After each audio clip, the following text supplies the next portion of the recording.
Good morning, Flagler County, and welcome to Veterans on Point, a WNZF radio show developed in mind for our county's beloved and respected veterans population and anyone else listening via internet or podcast. I'm your host, David Lyden, the Flagler County Veteran Services Officer, and I am back with my friend and colleague at the office, Eric Flores. Good morning, Eric. Good morning, Dave, and good morning to all our listener, our watcher right there in YouTube. So I hope everybody's doing well, health-wise, and happy to be back from a hot weather to another hot weather. How was your trip? Oh, it was great.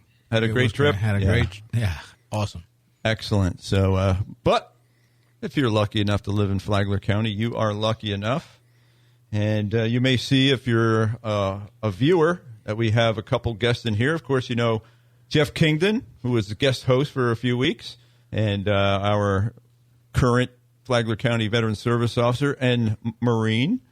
And we have Ed Deere, another Marine Corps officer, served in Vietnam as well, combat engineer. Good morning, Ed. Good morning, Jeff. Good morning. David. Good morning to our two Yarhead friends out here, and welcome to the show. No, we'll start no fights now. No fights. Be patient with them. You know, we have to have a little patience with them.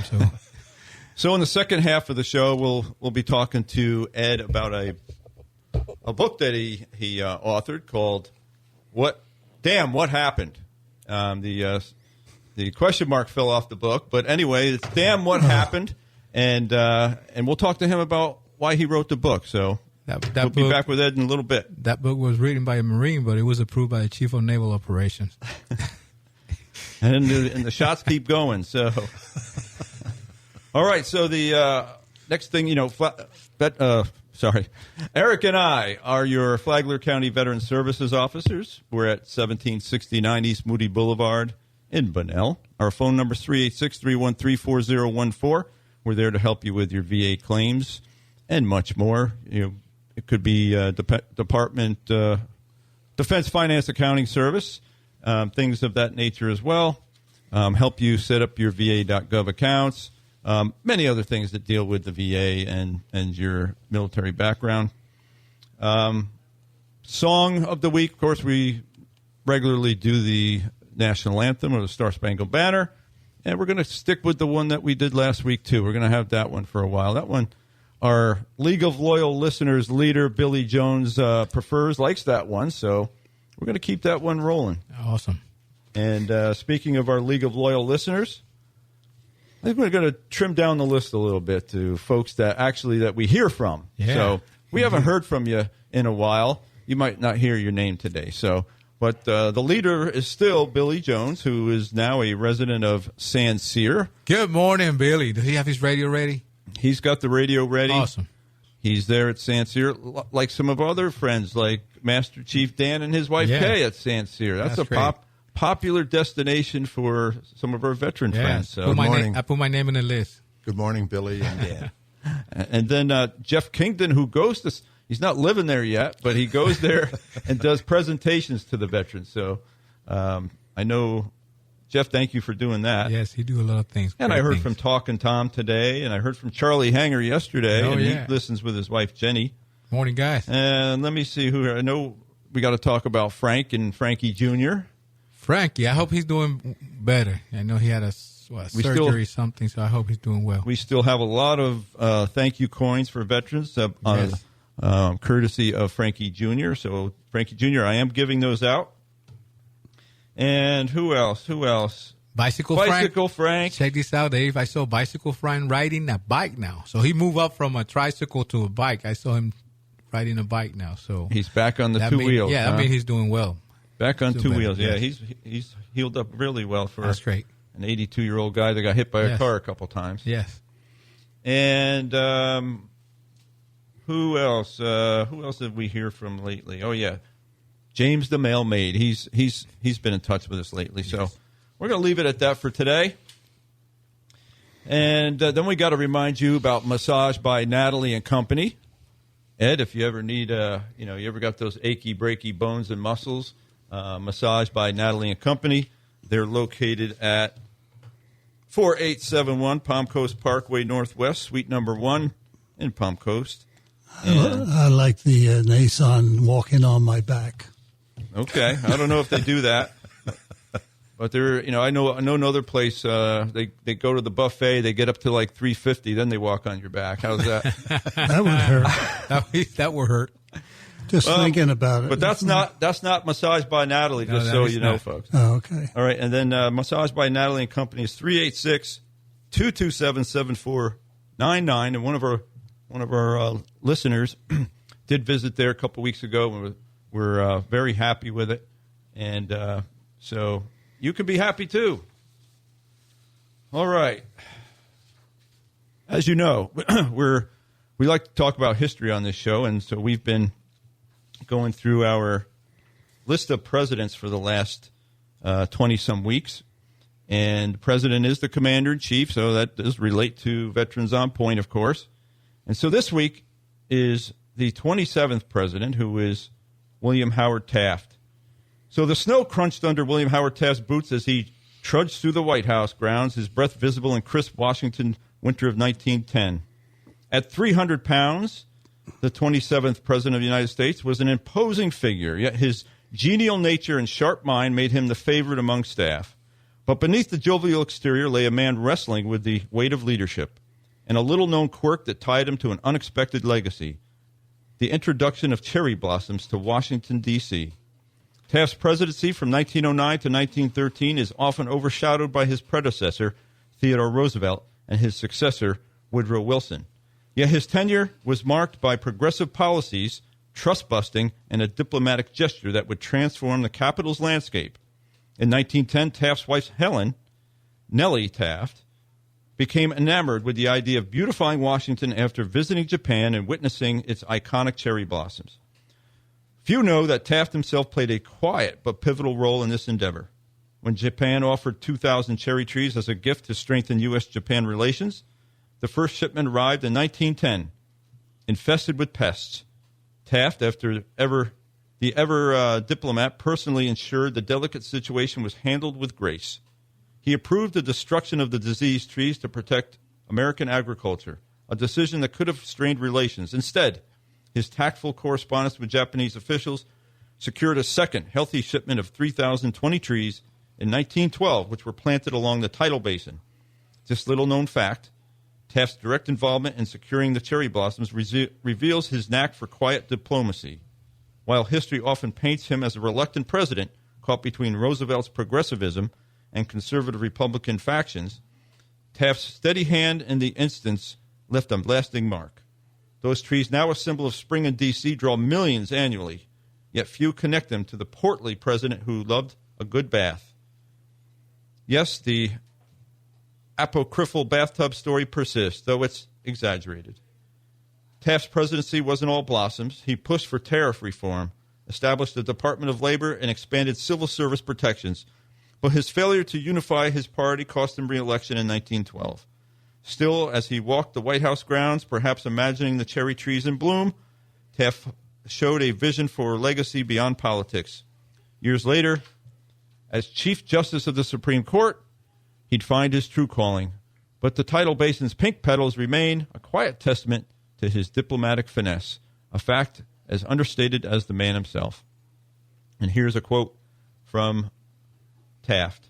"The world is not going to be saved by legislation." And that came during that was coming from him as a skeptic over reliance on laws to solve societal issues. He emphasized practical governance during his presidency. So, William Howard Taft. Anybody learn anything again today? Taft and the trees. And the trees.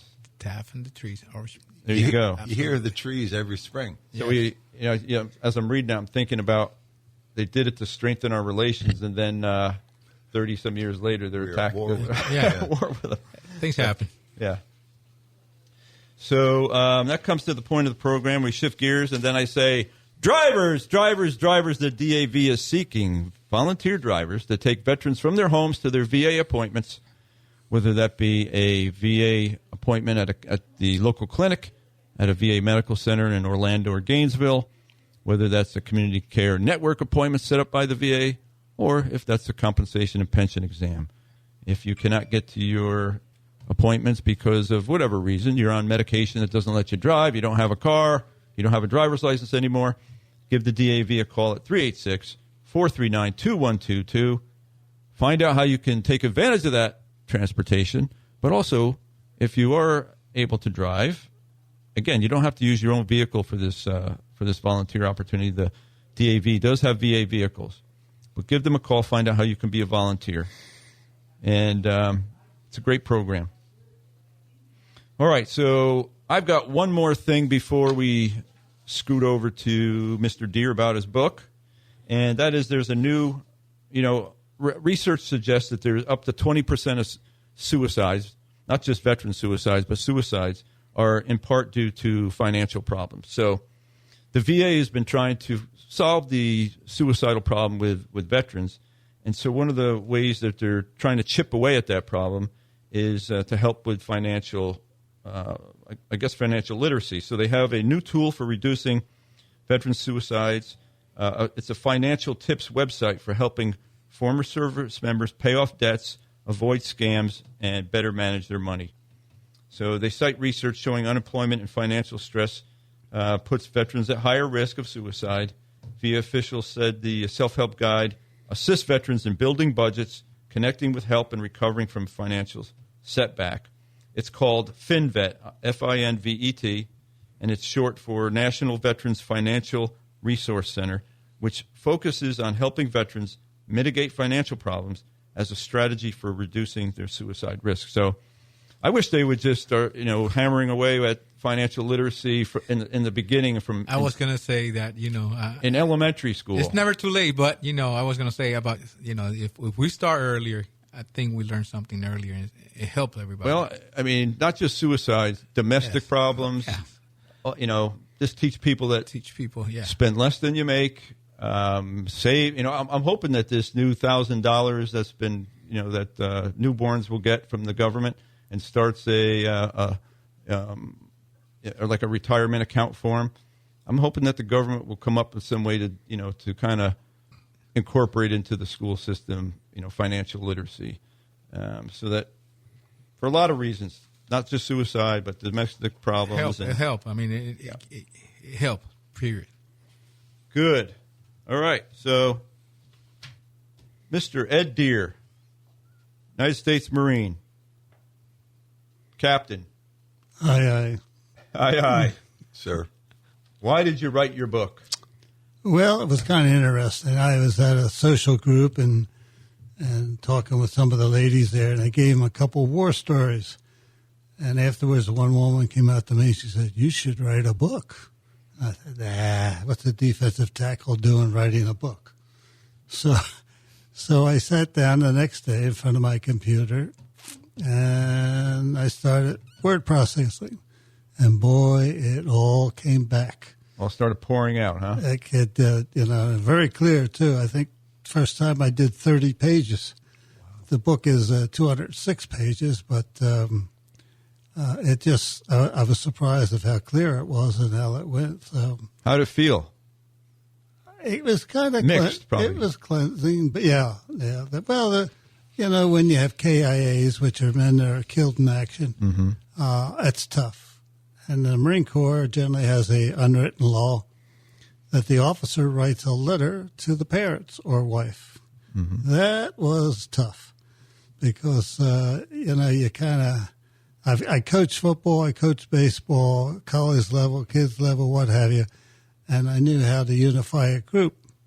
And when that's the last thing that the parents have of their son, that's on your mind when you're writing it, and you've got to... Big responsibility, you felt, right? Yeah, and they're good. They were good Marines. The first one was the littlest guy in the platoon with the biggest heart, and it was an accident where some square telephone poles, bridge poles, and it fell off the flatbed and hit him in the chest and head and really messed him up badly. We tried to help him, but you could just hear the blood in his chest and whatever you're going to do, but that was a tough one. The second one I had was, I'm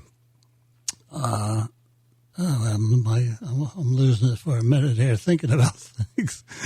But the second one was a command detonated mine, that's a mine that's put into the dirt in the road. The wires the guy works out and puts on somewhere camouflaged that he can see us, because all he has to do is touch the two wires together. And this Marine was completely over the mine. In a sweep team, you have the mine detector person first. Second person is a prober. So they found the mine, and then they marked it, and then they moved up, and he moved up, and he was directly over it. And the guy set the mine off, blew his body about 15 feet in the air, and it fell down on his buddy, who was the mine detector person. That was a tough one, because when I went through personal effects, you check all that as the officer, so there's nothing sent back to the family that would hurt them, like some pictures from R&R. Never found them, though. But this young man was very religious. He had 68 letters in 3 months with his wife and Jehovah's Witness, and they kept saying, God will protect you. That one kind of was tough to keep reading that. But I didn't read them all, because there wasn't anything in the letters that were going to hurt the family.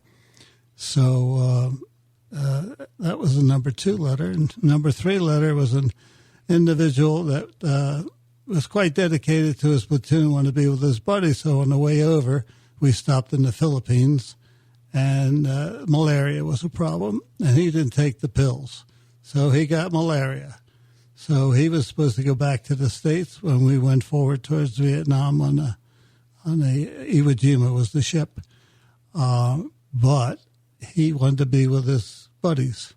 So without any tickets, without any papers, he was getting on ships when he found out that we're headed towards Vietnam. So he just walked on a couple ships, and he got over to Da Nang. Then he got into a convoy somehow. He got a seat here. He was in the convoy, and he came back up to Dong Ha where we were. I'm standing there in the road, and I said, "What the hell are you doing here?" He said, "I want to get back with the guys." I said, "Oh, okay, here they are." So he was happy. Things are going good. But we were engineer platoon that supported an infantry unit. And the infantry unit we supported was 1-9, 1st Battalion, 9th Marines. And their nickname was the Walking Dead. And the reason for that, they had the most casualties of any Marine unit over in Vietnam.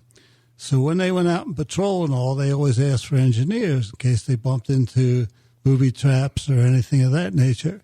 And he was out on patrol with 1-9, and it was in an ambush, and he got machine gunned through the chest. So that was the 3rd one.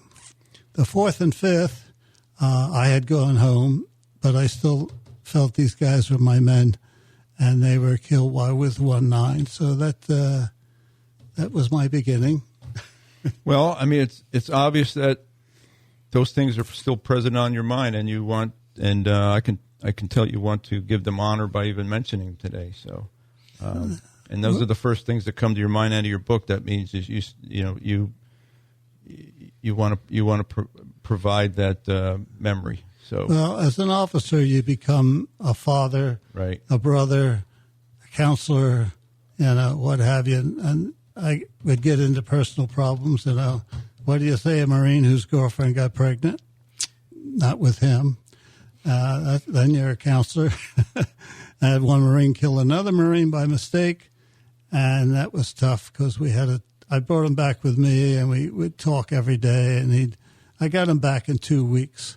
That's one of the problems. You don't want to lose people. Mm-hmm. And he was good. He came around pretty well. It wasn't his fault that he killed the guy. The guy just came over from stateside. In other words, he just came in from the States. And he was a sergeant, and they had a bad battle. And afterward, this guy decided to walk around the perimeter, which you don't do. Now, stateside, you can do that. Nobody's shooting at you. So what happened, they had this battle going on, and then it was over. And he goes out, and he's walking out front, and he brushed this bush, and this Marine saw it, and he turned around and puts 14 rounds in the bush, 7 in the Marine. And, of course, he was really upset about it. But, I talked to him. I said, look, if it was an enemy, you would have saved the group. It was an accident, and it was his fault. And so he came around, got him back in a couple of weeks to duty. In fact, at the end, I promoted him to corporal because he really did a nice job. So let me ask you a question. Yeah, Jeff Eric, you got questions? Yeah, while you was writing that book, did you feel a sense of relief, while you was writing it? I did. Did yes. it help you? That's my... It did. But it also brought back a lot of memories. Right. I I have read before that people that write or people that, help them mentally, to lay things out. I still have problems with it. It was at my son's house in Washington, D.C., and it was a holiday, and they had the band and this patriotic things. I started crying. I was sitting on in fact, I'm getting choked up now. I was sitting on the sofa and crying away, my grandchildren, what's wrong with Grandpa? Things like that would happen. You don't forget stuff like that. It's too traumatic to forget. And have you followed up with any of these guys? I found one. The guy that did the forward in the book, Joe, was a sergeant, and he was out at Quezon, which is one of the worst places, and with a squad of engineers out there. And he spent most of his time there. But he did give me a compliment. He said, "Sir, if you were going to be our leader all the time, I'd stay in." I said, "Well, I'm not staying in." But you become... Football helped me a lot. I played football about 7 years at different levels in high school and at Temple University with Bill Cosby. And then the Quantico Marines had a team for recruiting. We had a college schedule, played Villanova, Marshall, stuff like that. Then I went to Vietnam, and then I came back and coached the Quantico Marines. And one of the tough games was against Subic Bay, against the Navy, where the pilots are near Tallahassee. What's the name of that place? Pensacola. That's it. And they had some quarterback named Roger Staubach, and he beat us. I was gonna say so, but I see your Quantico uniform almost looks like the 49ers. There's like similar colors. Right? Yeah, well, we didn't have much choice. That's the Marine Corps colors. Yeah, that's the Marine Corps colors, but it looks like the 49ers uniform.